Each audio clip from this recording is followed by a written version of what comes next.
Welcome back channel YouTube Review Movie. Selamat menonton.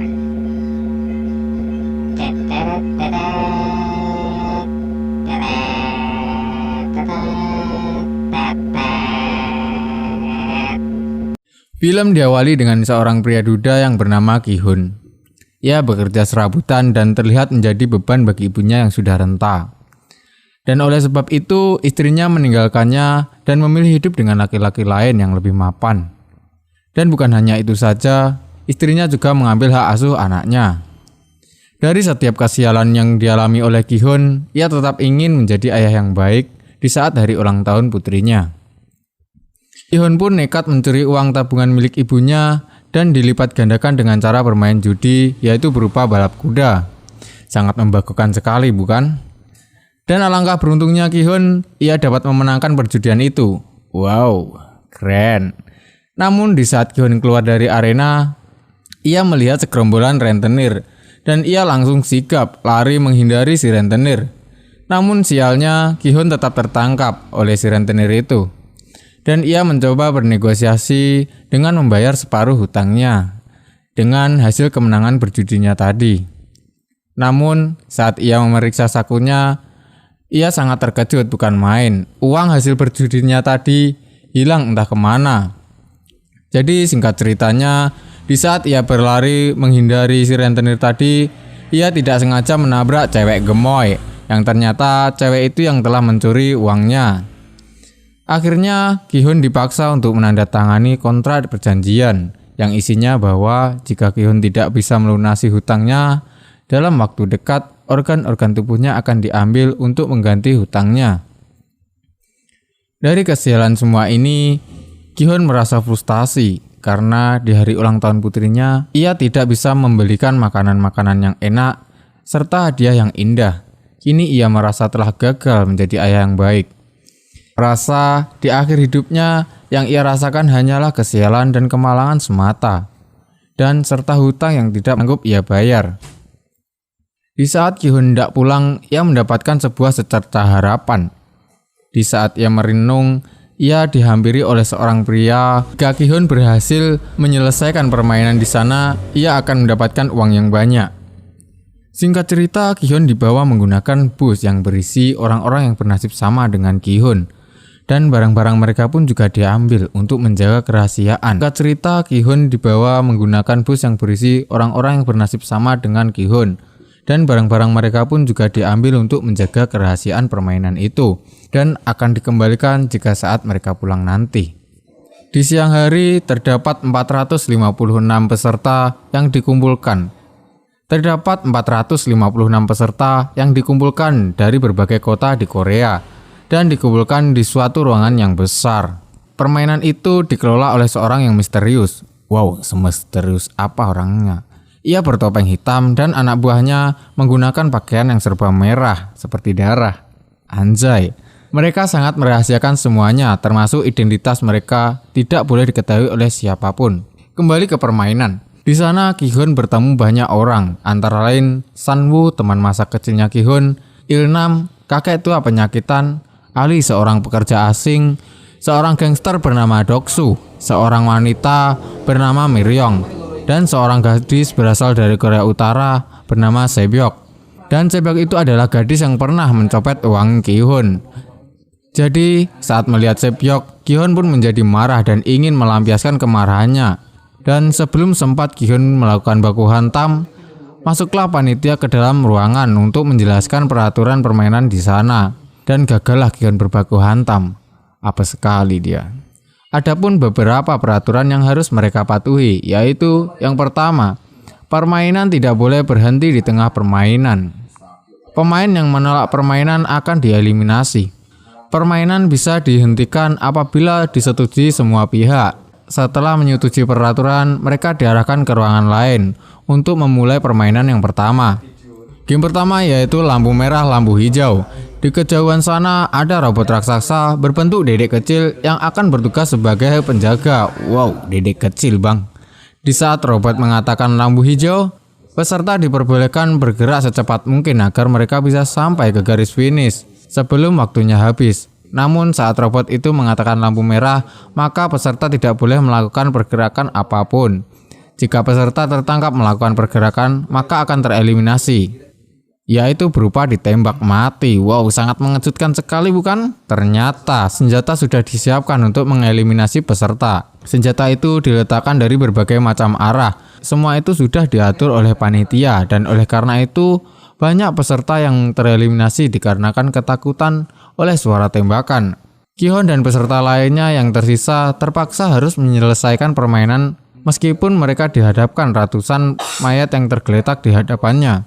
Mereka tetap fokus untuk menyelesaikan permainan sebelum waktunya habis, dan bagi mereka yang tidak dapat menyelesaikan permainan hingga waktunya habis, maka akan tereliminasi saat itu juga, yaitu berupa ditembak mati. Jedar, cetas. Setelah mereka menyelesaikan permainan yang pertama, mereka pun dikumpulkan di dalam ruangan yang sama di scene awal. Dari 456 peserta, kini tinggal 201 peserta saja. Kini para pemain ketakutan karena setelah menyelesaikan permainan pertama, mereka sepakat untuk mengadakan vote yang isinya untuk menghentikan permainan. Sebelum peserta mengadakan vote, panitia menunjukkan uang yang nilainya lebih dari 26 miliar won. Setelah itu banyak peserta yang bimbang dengan pilihannya antara menghentikan permainan atau melanjutkan.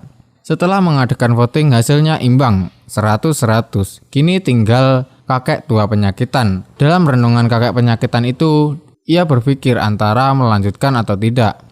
Dan akhirnya kakek penyakitan itu memilih untuk melanjutkan permainan, dan akhirnya mereka pun dipulangkan ke tempat asal mereka masing-masing. Keesokan harinya, Gi-hun berusaha melaporkan kepada polisi setelah apa yang ia alami di sana. Dan Gi-hun pun menceritakan kejadiannya dari awal hingga ia dipulangkan. Namun anehnya polisi yang di sana hanya bisa tertawa sembari mengejek Gi-hun.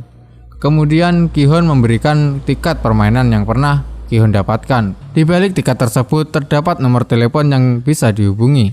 Namun di saat para polisi itu menghubungi nomor tersebut, justru yang mengangkat seorang gadis yang sedang kelelahan, habis hidup papap. Hal itu membuat polisi marah kepada Gi-hun. Gi-hun pun dianggap gila. Dan setelah Gi-hun pun keluar, datanglah seorang polisi yang bernama Junho. Ia baru saja tiba. Setelah Junho memasuki kantor polisi tersebut, entah kenapa ia tertegun melihat kartu yang ada di meja polisi yang tadi. Lalu Junho menanyakan identitas pemilik kartu permainan tersebut kepada polisi, dan Junho meminta identitas pemilik kartu tersebut. Tidak disangka ia juga memiliki kartu yang sama persis dengan milik Gi-hun, dan ternyata tiket itu milik kakaknya yang telah lama hilang, dan Junho pun merasa kakaknya pasti ada di permainan tersebut. Di tempat lain, Gi-hun yang pulang merasa kebingungan mencari ibunya, yang ternyata ibu Gi-hun di rumah sakit dikarenakan penyakit lamanya kambuh. Dokter menyarankan ibunya segera dioperasi, namun sang ibu menolak perintah dari dokter dan meminta segera pulang karena kurangnya uang untuk berobat. Hal itu pun membuat Gi-hun sedih dan kecewa kepada dirinya sendiri. Ia bahkan nekat meminjam uang kepada mantan istrinya demi bisa membayar biaya operasi ibunya. Akan tetapi yang ia dapatkan hanyalah hinaan dari mantan istrinya. Suami mantan istrinya pun memberi sejumlah uang, akan tetapi melarang bertemu dengan putrinya sendiri. Hal itu pun membuat Gi-hun marah dan melempar uang pemberian mantan istrinya. Gi-hun pun teringat ada permainan kemarin. Ia bertekad ingin berpartisipasi pada permainan itu. Gi-hun teringat dengan kata-kata panitia di sana. Dunia luar jauh lebih kejam daripada di dalam sana. Mereka akan tetap dikejar hutang dan mati di tangan rentenir. Akhirnya dari kepahitan dunia ini membuat Gi-hun dan semuanya kembali ke permainan. Pada malam harinya mereka berkumpul seperti awal. Bedanya mereka lebih mempersiapkan diri dan mental untuk menghadapi permainan nanti. Dari arah lain, seorang polisi yang bernama Junho tadi juga ikut menyusup ke dalam mobil. Kali ini ia bertekad untuk memasuki permainan. Dan Junho pun menghajar salah satu panitia di sana dan memakai seragam untuk menyamar agar bisa masuk ke dalam permainan. Seperti biasanya, peserta dikumpulkan ke sebuah ruangan dan digantikan kostumnya. Ternyata di antara mereka ada beberapa yang sudah mempersiapkan senjata untuk melakukan permainan. Dari 201 peserta, kini tinggal 187 peserta, yang artinya hadiahnya juga semakin bertambah. Wow! Di waktu yang sama, Junho yang kebingungan saat menyamar menjadi panitia dalam permainan tersebut, pada malam harinya pergi ke toilet dengan membawa sebilah pisau untuk mencari ventilasi dengan tujuan menyusup ke ruangan lain untuk mengetahui apa yang dilakukan panitia di malam hari. Dan di dalam toilet ternyata tak terdapat Miryong. Berhasil melihat ruangan lain melalui ventilasi tentang apa yang dilakukan panitia yang berbaju merah. Sebyok pun melihat semua panitia membuat gulali dengan jumlah yang sangat besar. Namun ia tidak tahu apa yang dilakukan panitia untuk gulali tersebut. Dan keesokan harinya peserta dikumpulkan di ruangan lain untuk melakukan permainan selanjutnya. Sebelum melakukan permainan, Sanwoo bertanya kepada Sebyok tentang apa yang ia lihat tadi malam. Dan ia menjawab, seluruh panitia membuat gulali dengan jumlah yang sangat besar. Lantas Sanwoo pun teringat tentang permainan masa kecilnya, yaitu gulali yang dilelehkan dan dibentuk dengan berbagai macam bentuk. Dan tugas mereka adalah mengikis gulali tersebut hingga membuat gambar yang sempurna. Itulah mengapa ia mengambil bentuk segitiga, karena bentuk itulah yang paling mudah. Dan yang sangat membingungkan, Sanwoo tidak memberitahukan kepada teman-temannya tentang apa yang ia ketahui, dan dalam permainan ini waktu yang diberikan oleh panitia hanya 10 menit lamanya untuk menyelesaikan permainan. Dan seperti biasa, apabila peserta tidak bisa menyelesaikan permainan, peserta akan dieliminasi dengan cara ditembak mati. Di waktu yang hampir habis, banyak peserta yang panik dan semakin gugup dan akhirnya membuat gulali mereka pecah. Dan dalam permainan ini banyak peserta yang tereliminasi dan serta peserta yang lain berusaha untuk menyelesaikan permainan tersebut. Terlihat Miryong yang memanfaatkan korek apinya untuk menyelesaikan permainan. Dan di menit terakhir Gi-hun mendapatkan mukjizat. Seperti nabi juga dia. Untuk menyelesaikan permainan dengan cepat, yaitu dengan cara menjilatinya seperti anjing. Di menit terakhir, ada peserta yang melawan kepada panitia dan merampas pistolnya. Peserta itu mengancam panitia untuk memperlihatkan wajahnya. Setelah pemain tadi melihat wajah panitia, ia kemudian bunuh diri. Bego banget ya. Tanpa disadari dari kejauhan, datanglah ketua panitia. Ia pun menembak panitia yang telah membuka topengnya. Dan ia berkata, peraturan ini tidak memandang siapapun, entah itu panitia atau peserta. Jika telah melanggar peraturan, maka akan dieliminasi. Dan itulah alur cerita Squid Game Part 1. Terima kasih telah menonton. Dadah.